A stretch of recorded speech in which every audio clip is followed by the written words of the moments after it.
Alright, so today I want to share with you a tip that's just about reading the fine print.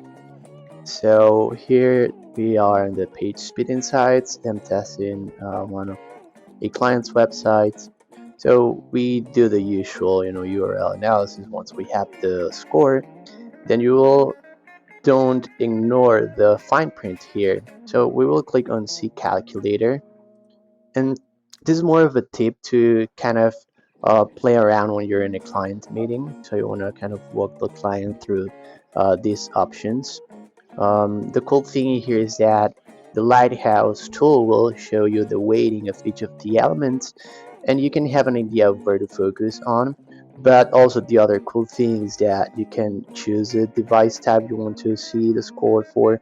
The Lighthouse version, even if you click here in the version that you're analyzing, it will take you to a GitHub page where you have all the um, all the explanation, and you can even access the code. The Lighthouse is basically an open source code.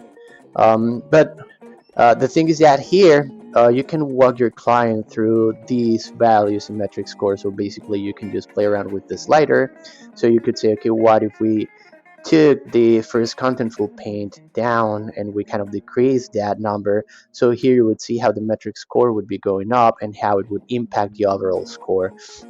The cool thing here is that you can actually know where to focus, because here you have like all the elements that you should be working on. So if you go back, you know that when it comes to largest contentful paint element, you will see what are the elements that you should be focusing on.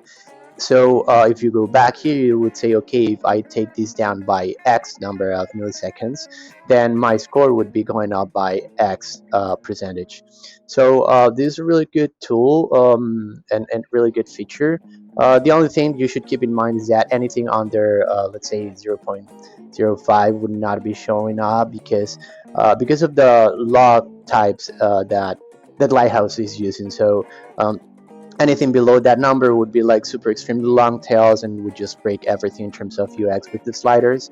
So that's what you need to be aware of. If your website has scores that are super low for any of the elements, and those won't be showing up. But yeah, I hope this is helpful for you.